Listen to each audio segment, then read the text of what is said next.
मी एकनाथ संभाजी शिंदे। बस इसी के साथ महाराष्ट्र में शिंदे सरकार का राज शुरू हो गया। बगावत अंजाम तक पहुंच गई और उद्धव ठाकरे का तख्ता पलटकर एकनाथ शिंदे महाराष्ट्र के मुख्यमंत्री बन गए।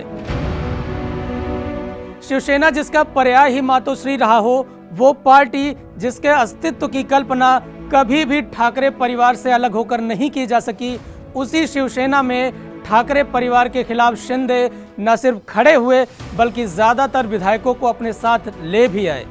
विधायकों के जश्न की ये तस्वीरें बता रही हैं कि महाराष्ट्र में अब ठाकरे नहीं बल्कि नाथ सरकार का राज चलेगा। एकनाथ शिंदे को ठाणे का ठाकरे कहा जाता है, लेकिन ठाणे के ठाकरे कहे जाने वाले शिंदे अब पूरे महाराष्ट्र में अपनी जीत का परचम लहरा रहे हैं। एकनाथ शिंदे को राजनीति विरासत में नहीं मिली थी। उन्होंने अपने दम पर शून्य से शुरू कर मुख्यमंत्री की कुर्सी का सफर तय किया। इस सफर की शुरुआत 52 साल पहले ही हो चुकी थी।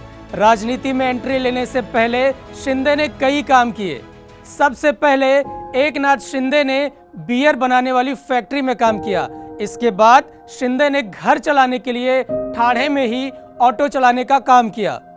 और फिर साल आया 1980, जब एकनाथ शिंदे शिवसेना परिवार में शामिल हुए।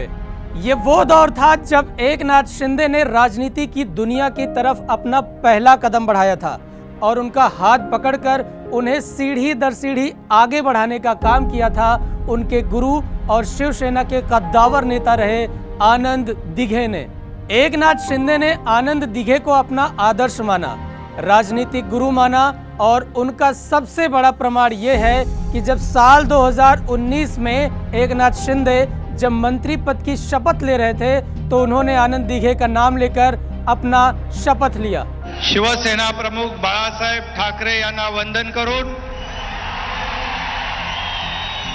धर्मवीर आनंद दिघे साहेबांचं स्मरण करून। आनंद दिघे को ठाणे का बाल ठाकरे कहा जाता था। आनंद दिघे हिंदुत्ववादी नेता थे। जिस तरह आनंद दिघे के लिए बाल ठाकरे थे, ठीक उसी तरह एकनाथ शिंदे के लिए आनंद दिघे हुए। एकनाथ शिंदे के समर्पण का इनाम उन्हें साल 1997 में मिला, जब आनंद दिघे ने शिंदे को ठाणे के म्यूनिसिपल कॉरपोरेशन चुनाव को जितवाने में मदद की। एकनाथ शिंदे को अपनी निष्ठा और मेहनत का पहला फल तो मिल गया, लेकिन ठीक 3 साल बाद साल 2000 में एकनाथ शिंदे के लिए सबसे मुश्किल वक्त आया, जब उनके 2 छोटे बच्चों के डूबने से मौत हो गई। उस वक्त आनंद दिघे ही थे जो उन्हें 2 बच्चों की मौत के गहरे सदमे से बाहर खींच कर लाए। शिंदे को आनंद दिघे ने ठाणे म्यूनिसिपल कॉरपोरेशन में हाउस का लीडर बना दिया। एकनाथ शिंदे निजी नुकसान को भुलाकर आगे बढ़ने की कोशिश कर रहे थे। ठीक 1 साल बाद उन्हें गहरा धक्का लगा, जब उनके राजनीतिक गुरु और उनकी ताकत कहे जाने वाले आनंद दिघे की एक कार दुर्घटना में मौत हो गई। 18 विधानसभा सीटों वाला ठाणे जिला आनंद दिघे की मौत के बाद खाली सा हो गया था और उस खाली जगह को भरने का काम किया एकनाथ शिंदे ने। साल 2004 में पहली बार एकनाथ शिंदे ने ठाणे की कोपरी पंचपखाड़ी सीट से विधायक का चुनाव जीता और तब से लेकर अब तक लगातार 4 बार एकनाथ शिंदे इस सीट पर जीत दर्ज कर चुके हैं।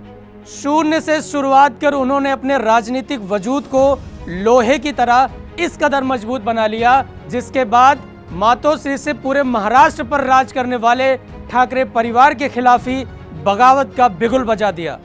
उसी का नतीजा था कि शिवसेना प्रमुख उद्धव ठाकरे को बिना कानो कान खबर मिले उनके नाक के नीचे से ही शिवसेना के विधायकों के काफिले को लेकर वो महाराष्ट्र से गुजरात के सूरत पहुंच गए।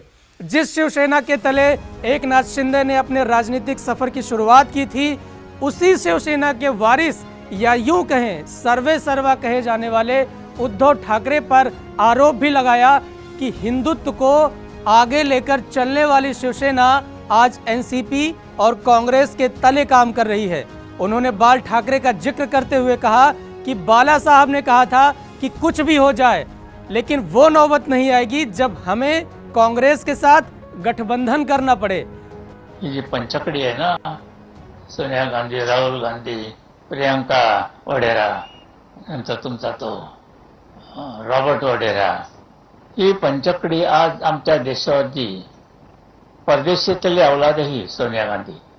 तर काय आहे काय, मोगल गेले, ब्रिटिश गेले, इटालियन आले, आणि तुम्ही मुरदार हिंदू. मी असंच म्हणेल आता तुम्हाला, मला राहवत नाही. मराठी माणूस एकत्र येऊन या काँग्रेसच्या कानफडात मारली पाहिजे, अशी मारली पाहिजे की पुन्हा निवडणुकीच्या भानगडीत ते पडणार. आपको याद होगा कि साल 2019 में जब महाअघाड़ी सरकार बनने वाली थी तो उसी दौरान उद्धव ठाकरे अपने बेटे आदित्य ठाकरे के साथ कांग्रेस सुप्रीमो सोनिया गांधी से मुलाकात करने पहुंचे थे. हमेशा कहा जाता था बाल ठाकरे कभी किसी नेता से मिलने नहीं जाते, बल्कि उनके दरबार में लोग उनसे मिलने आते थे. नेताओं की लाइन लगी रहती थी. उस मुलाकात के दौरान भी उद्धव की बहुत किरकिरी हुई थी कि उन्होंने ठाकरे परिवार के कद को ठेस पहुंचाई है. एकनाथ ने यह भी आरोप लगाया कि बाल ठाकरे के आदर्शों पर चलने वाली शिवसेना उद्धव के नेतृत्व में आते ही अपना वजूद खो चुकी है.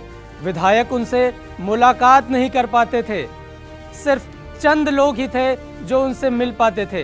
पूरे राज्य के लिए नीतियों का निर्माण भी वही करते थे, जिसके जवाब में उद्धव ठाकरे ने कहा कि जिस शिवसेना ने ऑटो रिक्शा चलाने वाले छोटे लोगों को सरकार की सत्ता तक पहुंचाया, आज वही शिवसेना के खिलाफ बगावत कर रहे हैं.